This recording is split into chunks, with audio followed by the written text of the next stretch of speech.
اعوذ باللہ من الشیطان الرجیم بسم اللہ الرحمن الرحیم یا ایہا الذین آمنوا اے اہل ایمان اذا ضربتم فی سبیل اللہ جب تم اللہ کی راہ میں نکلو یعنی جہاد کے لیے یا ہجرت کے لیے، ایون علم دین حاصل کرنے کے لیے بھی، کیونکہ صحیح مسلم میں حدیث ہے جو علم حاصل کرنے کے لیے کسی راستے پہ چلتا ہے اللہ تعالیٰ اس کے لیے جنت کا راستہ آسان کر دیتا ہے. یہ سب فی سبیل اللہ ہے.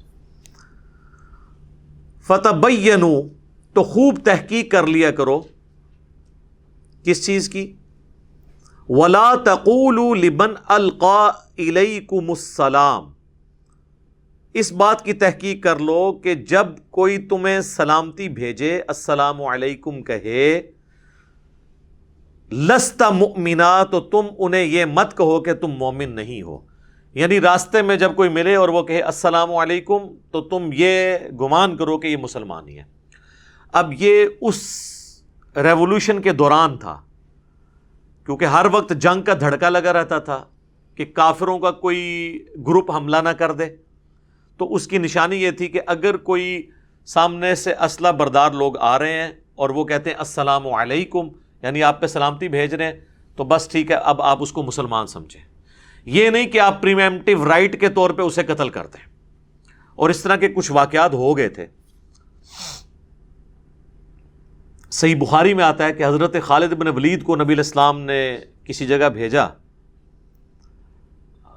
یعنی لوگوں کے پاس کچھ قبائل کی طرف، تو انہوں نے آگے سے، اب وہ بیچارے ان پڑھ تھے، وہ جڑ تھے، ان کو یہ پتہ ہی نہیں تھا کہ ہم نے اپنے عقیدے کا اظہار کس طرح کرنا ہے. تو چونکہ اسلام کا غلبہ ہو گیا تھا، اذا جاء نصر اللہ والفتح ورأیت الناس يدخلون فی دین اللہ افواجا، اس کے تحت لوگ جوک در جوک دین میں قبائلی سسٹم کے تحت داخل ہو رہے تھے. قبیلے کا سردار اسلام قبول کرتا تھا، پیچھے سارا قبیلہ مسلمان ہو جاتا تھا. تو صحیح بخاری میں یہ کم از کم 2 جگہ یہ حدیث آتی ہے. حضرت خالد بن ولید کو نبی علیہ السلام نے ایک جگہ بھیجا، تو اب وہ جو پینڈو لوگ تھے، بادیہ نشین اعرابی، انہوں نے بجائے یہ کہنے کے کہ ہم اسلام لے کر آئے، انہوں نے یہ کہا کہ ہم اپنے دین سے پھر گئے، ہم اپنے دین سے پھر گئے. یعنی کس دین سے؟ بت پرستی کے دین سے پھر کے ہم مسلمان ہو گئے. تو حضرت خالد بن ولید نے اس کی انٹرپریٹیشن یہ کی کہ یہ اسلام سے مرتد ہو گئے ہیں، حالانکہ نبی علیہ السلام کا مبارک زمانہ ہے. اب ان بیچاروں کے پاس کوئی الفاظ نہیں تھے یہ کہنے کے کہ ہم مسلمان ہو گئے. وہ یہ کہتے تھے اسی اپنا، جس طرح آج کل کوئی ہوگا اسی فرقہ چھوڑ دیتا. ادھر مطلب نہیں ہے کہ وہ کافر ہو گیا، تو وہ کہتے تھے ہم اپنا دین چھوڑ دیا، یعنی پرانے دین کو چھوڑ کے ہم اسلام پہ آ گئے. تو حضرت خالد بن ولید نے ان کو قتل کرنا شروع کر دیا. تو وہاں پہ پھر انہوں نے کچھ صحابہ کے والے بھی بندے کیے کہ اپنے اپنے حصے کے لوگ قتل کرو، یہ مرتد ہیں. تو وہاں پہ پھر حضرت عبداللہ ابن عمر باقی صحابہ نے کہا کہ یہ تو کوئی طریقہ نہیں ہے، ہم نبی علیہ السلام سے پہلے اس کی اجازت لیں گے. نبی علیہ السلام کے پاس پہنچے تو انہوں نے کہا یا رسول اللہ، ہم نے تو اپنے اس پرانے دین سے پھرنے کا اناؤنسمنٹ کی تھی، ہمیں نہیں پتا کہ ہم نے کس طریقے سے اس چیز کا اظہار کرنا ہے. تو نبی علیہ السلام کو اتنا غصہ آیا، آپ نے 2 دفعہ فرمایا اے اللہ، خالد ابن ولید نے جو کچھ کیا میری کوئی ذمہ داری نہیں ہے، میں خالد کے اس عمل سے بری ہوں. یعنی اس کا جو وبال ہے یا اس غلطی کا جو خمیازہ ہے وہ اس نے خود اٹھانا ہے. نبی علیہ السلام نے قتل ناحق کے اگینسٹ اپنے آپ کو اعلان برات کر دیا. اور اسی کو سپورٹی وہ حدیث ہے جو میں درجنوں دفعہ بیان کر چکا ہوں، حضرت اسامہ ابن زید کے بارے میں. ایک جھڑپ کے دوران جب کافر ان کی تلوار کے نیچے آیا تو اس نے کلمہ پڑھ دیا. حضرت اسامہ ابن زید نے پھر بھی اسے قتل کر دیا، یہ سمجھتے ہوئے کہ یہ ڈر کے کلمہ پڑھ رہا ہے، اندر سے کافر ہی ہے. عین ممکن ہے ایسا ہی ہو، لیکن اسلام ظاہری کلمے کا کتنا احترام کرتا ہے.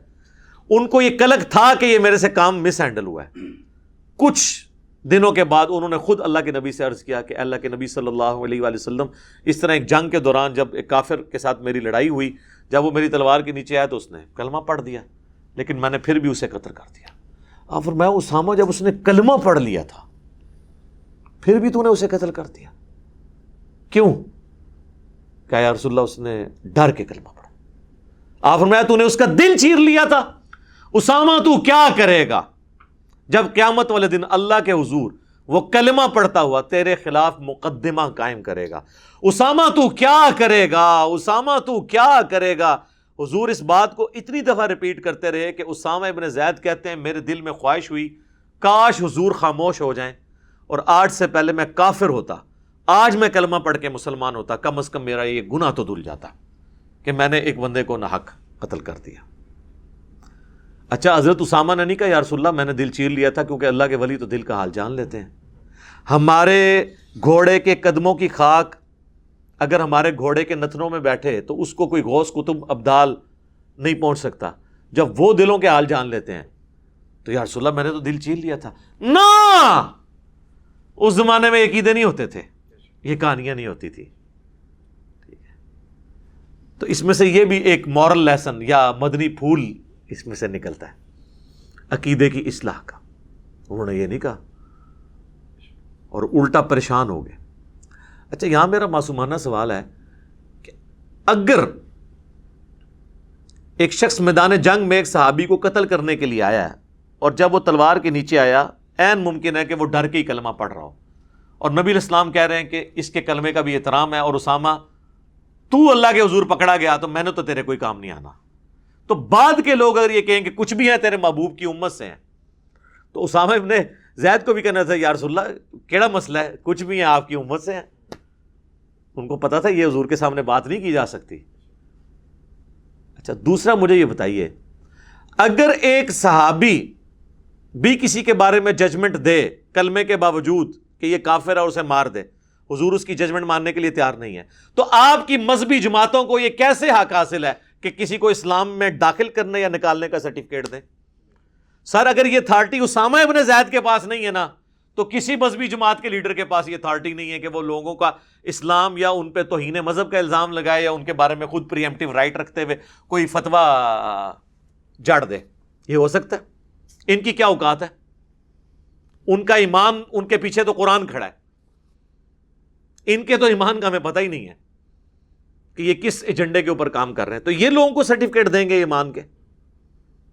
کسی کے پاس سرٹیفکیٹ نہیں ہے، بس جو کلمہ پڑھتا ہے اس کے ظاہری کلمے کا احترام ہوگا، باقی اگر وہ منافق ہے یا کوئی اور ایشو ہے وہ اللہ اور بندے کا معاملہ ہے، قیامت والے دن پولیس رات کے اوپر وہ الگ ہو جائے گا، لیکن دنیا میں آپ نے ظاہری کلمے کا احترام کرنا ہوگا، اور اگر آپ نہیں کر رہے ہیں تو اس کا مطلب ہے کہ آپ کا مرتبہ صحابہ سے زیادہ ہے، نعوذ باللہ۔ اگر اسامہ ابن زید کو حضور کہہ رہے ہیں میری کوئی ذمہ داری نہیں ہے، اللہ کے حضور اگر اس نے مقدمہ قائم کیا تو سر آپ کی ذمہ داری بھی، آپ کا بھی جو ذمہ ہے رسول اللہ کے حصے سے اٹھ چکا ہے، کیونکہ آپ علیہ السلام پھر آپ کو بھی نہیں اٹھائیں گے۔ انہوں نے نہیں کہا یا رسول اللہ آپ دعا کریں میرے لیے، خیر ہے میں پریشانی ہوگی، کاش میں آج سے پہلے کافر ہوتا تو کلمہ پڑھ کے آج مسلمان ہوتا اور میرا یہ گناہ دھل جاتا۔ سر یہ حدیثیں وہ ہیں جو بخاری مسلم میں صدیوں سے لکھی تھیں، لیکن وہ بخاری مسلم میں ہی لکھی رہ گئیں، باہر نہیں نکلی۔ باہر نکلتی تو آج یہ جو قتل و غارت کا بازار گرم کیا ہوا ہے توہین مذہب کے نام کے اوپر، گستاخیوں کے نام کے اوپر اور فتووں کے نام کے اوپر، تو یہ معاملات نہیں ہونے تھے۔ اور اللہ کا شکر ہے ہمارا یہ پلیٹ فارم ہے، ورنہ آپ کی آنے والی نسلیں تو اس دین سے متنفر ہو جاتی۔ جو دین کا حلیہ آپ نے بگاڑ کے پیش کیا ہے نا، مرنے اور مارنے والا، کسی نے اس دین کو قبول ہی نہیں کرنا تھا۔ انہوں نے کہا نا یہ تو ہم انسیکیور ہیں۔ ایک گورا کافر ہے، سیکیور ہے، جیسے ہی مسلمان ہوتا ہے انسیکیور ہو گیا، کیونکہ اگر وہ شیعہ ہو گیا تو دیوبندی اور بریلوی اور اہل حدیث کہیں گے اس کو مار دو، اور اگر وہ اہل حدیث ہو گیا تو بریلوی اور دیوبندی کہیں گے انگریزوں کی پیداوار ہے، خوارج کی جماعت ہے۔ دیوبندی ہو گیا تو بریلویوں نے کہنا گستاخ رسول ہے، بریلوی ہو گیا تو باقیوں نے کہنا ہے مشرک ہے۔ تو وہ تو کہے گا پائی میں باہر ہی ٹھیک ہے، منو سکون زندگی گزارن دیو، جی 4 دن کی زندگی میں سکون نال کٹ لواں۔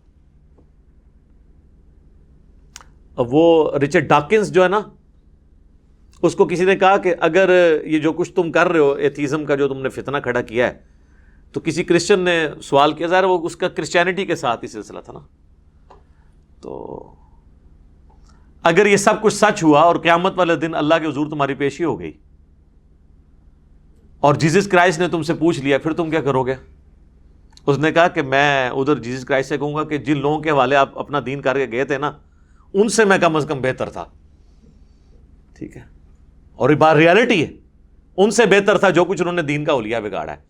تو اگر یہ دین آپ کا دین تھا جس کو آپ بھی قیامت والے دن آن نہیں کر رہے، جی یہ انجیل کے اندر لکھا ہے کہ قیامت الدین لوگ حضرت عیسیٰ کے پاس آئیں گے کہ جیزس کرائسٹ ہم نے آپ کے نام پہ بے علاج مریض ان کو شفا دی اور یہ سب کچھ کیا، تو وہ کہیں گے سحقن سحقن لمن غیر بعدی، ان کو مجھ سے دور کر دو۔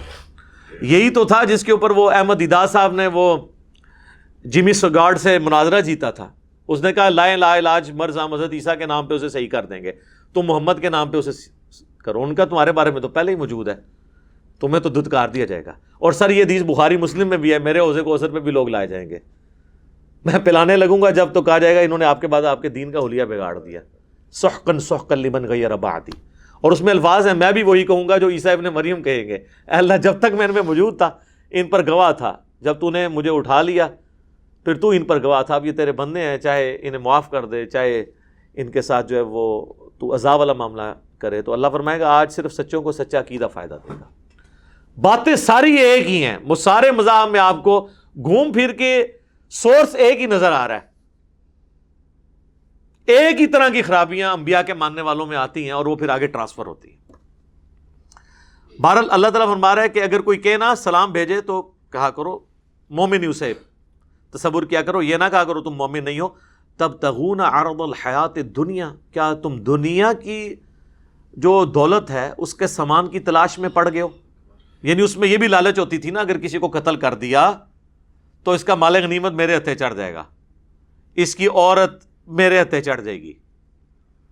اب یہ دیکھ لیں، یہ بریلوی دیوبندی اہل حدیثوں سے بات نہیں ہو رہی ہے، صحابہ کرام سے ہو رہی ہے، ٹھیک ہے۔ ان کا بس چلے تو یہ آیتیں ہی قرآن سے نکال دیں گے، اس میں تو صراحتاً توہین صحابہ ہے کہ صحابہ کرام کو اللہ تعالیٰ کہہ رہے کہ تم دنیا کی محبت کے طلبگار ہو، اور تمہیں کوئی اگر کہتے آ کے تو اسے مسلمان مان لیا کرو۔ ظاہر ہے یہ عبداللہ ابن ابی کے بارے میں تو نہیں آیا نا، وہ تو پہلے ہی مسلمان نہیں تھے، ان کو کسی کے اسلام سے کیا غرض تھا۔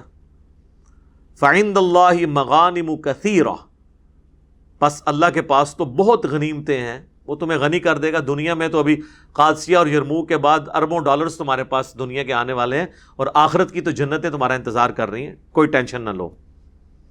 کذالک کنتم من قبل، کتنی زبردست بات آئی، تم بھی تو پہلے یہی کچھ تھے نا، تم بھی تو کافر ہی تھے نا۔ تو اپنے آپ کو جو میں اکثر لوگوں کو کہتا ہوں یار آپ لوگ بھی تو پہلے بریلوی دیوبندی اہل حدیث شیعہ تھے نا، تو آج دوسروں کو بھی تھوڑا مارجن دیں۔ اگر کسی کو بات سمجھ نہیں آتی ہے تو اسے قطع تعلق ہی نہ کریں۔ شروع میں تو آپ کو بھی سمجھ نہیں آتی تھی نا، آہستہ آہستہ بات سمجھ آئی، تو اب اپنی جگہ اس کو بھی رکھ کے دیکھیں کہ آپ جب یہ تھے تو آپ بھی یہی کچھ سوچتے تھے، تو اس کو ٹالرنس کے ساتھ بیہیو کریں۔ اس طرح تم بھی تو پہلے اسی طرح تھے۔ فمن اللہ علیکم، تو اللہ نے تم پر انعام فرمایا، احسان فرمایا۔ فتبینوا، تو دیکھو خوب تحقیق کر لیا کرو۔ اس سے پتہ چل گیا کہ یہ صحابہ کرام کے بارے میں یہ کہ اللہ نے تم پر احسان کیا، تمہیں ایمان کی دولت ملی۔ اب کوئی نیو مسلم آئے تو اس کے بارے میں بدگمانی نہ کیا کرو، اور اس چکر میں نہ رہو کہ اس کو مار کے میں دنیا کا مال حاصل کر لوں گا۔ سر یہ آیات واضح ثبوت ہیں اس بات کا بھی کہ اسلام تلوار کے زور پہ نہیں پھیلا، اسلام نے آخری درجے تک تلوار کو اوائڈ کیا کہ اس لیول تک بات نہ پہنچے۔ ان اللہ کان بما تعملون خبیرا، بے شک اللہ تعالی خوب واقف ہے اس سے جو کچھ تم کر رہے ہو۔